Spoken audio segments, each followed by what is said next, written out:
예, 구로울의 윤건영입니다. 오전 질의했던 일회용컵 관련해서 좀 미진한 부분이 있어서 두 가지만 짚고 넘어가겠습니다. 첫 번째는 입법권을 무시한 부분입니다. PPT 봐주시면요. 애초에 올해 6월에 시행되기로 했는데 보시면 2024년 7월에 가서야 제대로 전국적으로 하겠다라는 게 지금 환경부의 입장입니다. 갑자기 6개월 미루고 그 다음에 선도사업 하느라고 1년 미루고 2년 후에나 하겠다는 게 그래서 이게 온당하냐라는 걸 묻고 싶고요. 두 번째로는 제가 앞서 오전에 질의한 것처럼 생산자 책임 그리고 감량 중심으로 가려면 해당 내용을 조기에 개선해야지 2년 동안이나 이렇게 시간을 질질 끄는 게 맞냐라는 겁니다. 장관님. 네네. 입법권을 무시하고 시간을 낭비한다라는 본의원의 지적에 대해서 간단하게 말씀해 주십시오. 답변해 보십시오. 네, 아까 말씀드렸듯이 입법에 대한 부분, 아까 설명을 드렸고요.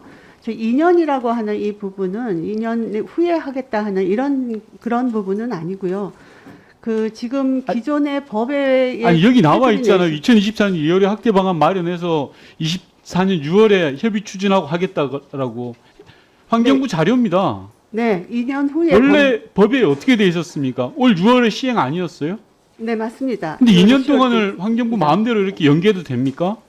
그리고 이 2년 동안 문제는 연기한다 손 치더라도 일회용 컵에 대해서 플라스틱 컵에 대해서 그냥 방치하는 게 문제입니다. 앞서 제가 쭉 오전에 설명드렸잖아요. 이런 부분에 대해서 저는 환경부가 제대로 경각심을 가지고 만약에 문제가 있으면 감량 중심, 생산자 중심으로 바꿔야죠. 네. 빨리 움직여야 됩니다. 1년씩, 2년씩 이렇게 끌 일이 아니라고 생각합니다. 요거는 다시 한번 정확하게 장관께서 따져봐 주시기 바라고요. 네, 그러겠습니다. 결과를 알려주십시오. 그리고 장관님 8월에 관용 차량 교체한 적 있으시죠? 장관님 타고 계시는 관용 차량이요. 네네. 네. 교체한 적 있습니다. 예. 그게 8월 8일 날 서울 네. 지역에 침수 피해가 심했을 때 네. 그 침수 피해로 인해서 관용 차량 교체한 건 맞으시죠? 네, 맞습니다. 저희 운전원 자택의 지하 주차장에 그게 주차가 됐었는데 그때 침수가 됐습니다. 알고 있습니다. 그날이 제가 말씀드리려고 하는 거는요. 네.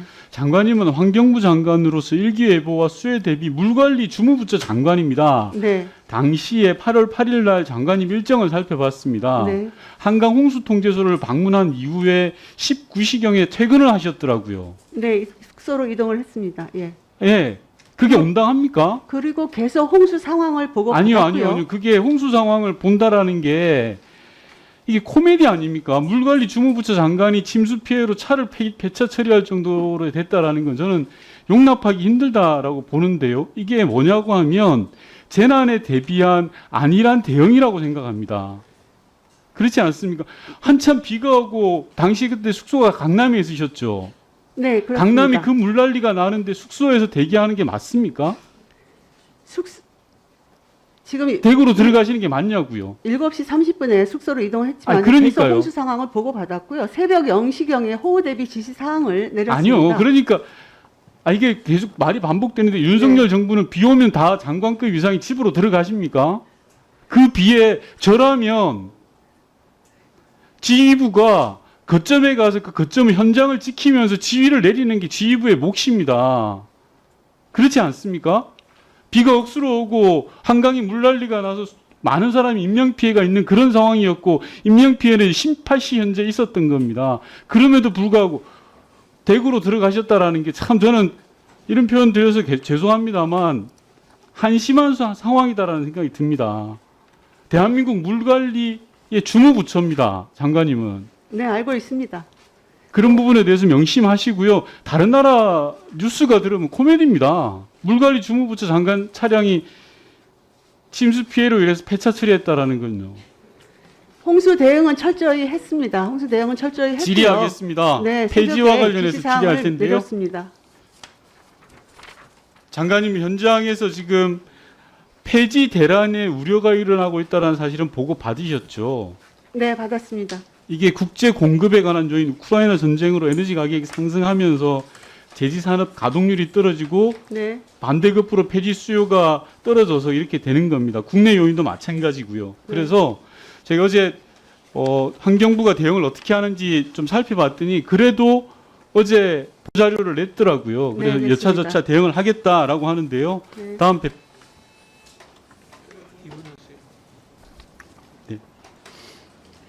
환경부에서 이야기하는 게 압축상이나 제지사의 즉 폐지를 잘 보관할 수 있도록 하겠다. 쉽게 말해서 이런 겁니다. 폐지 대란이라는 건 폐지를 쌓아둘 데가 없는 것을 폐지 대란이라고 합니다. 그런데 이 폐지 대란이 무서운 게요. 폐지가 돈이 되는데 재활용품 중에서 폐지를 안 가져가면 나머지 재활용품들도 다 안 가져가 버리는 겁니다. 그럼 아파트에 모든 재활용품들이 다 쌓이는 거예요. 그래서 폐지 대란이 무서운 겁니다. 장관님 알고 계세요? 네, 좀 들어봤습니다. 예, 들어본 알고 게 있습니다. 아니라 지금 이게 심각하다고 생각되는데 네. 예를 들어서 우리나라에서 연간 폐지가 어느 정도 유통되는지 혹시 알고 계십니까? 지금 유통되는 폐지가 예, 제가 지금 자료를 갖고 있는데 연간 폐지는 1,100만 톤이 폐지가 발생이 1,100만 됩니다. 톤이 유통되고요. 네. 현재 재고량이 그럼 어떻게 됩니까? 이 폐지를 수집해서 모아놓을 수 있는 현재 재고량이 어느 정도 되는지 아십니까?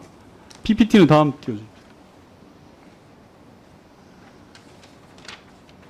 아니 어제 환경부에서 보도자료를 냈습니다. 폐지 네. 대란이 우려된다. 그래서 각별히 챙기겠다. 네. 재고량 정도는 알고 계셔야 되는 거 아닙니까? 주무부처에서. 지금 보면 19만 톤 정도로 알고 있습니다. 재고량이요. 폐지 재고량 예, 19만 6월 기준으로 2022년 6월 기준으로 19만 예, 그러면 톤으로 통상 알고 있습니다. 우리 사회가 감당 네. 가능한 적정량은 어느 정도 수준이 됩니까? 장관님. 시간이 없으니까 제가 짧게 네, 정리하겠습니다. 대략 한 7, 8만 톤, 한 10만 톤 내외라고 들었습니다. 근데 방금 말씀하신 것처럼 장관님 이게 지금 적정량을 넘어서고 있는 상황입니다. 그래서 네. 환경부가 네. 장관님 수치를 잘 모르시는 것 같은데 적극적으로 달라붙어서 해야 됩니다. 안 그러면 쓰레기 대란이 일어납니다. 쓰레기 대란 안 일어나도록 잘 점검해 주시기를 네, 그 부분에 대해서는 더 챙기겠습니다. 네. 예, 수고했습니다. 이은주 의원님 질의하시 바랍니다.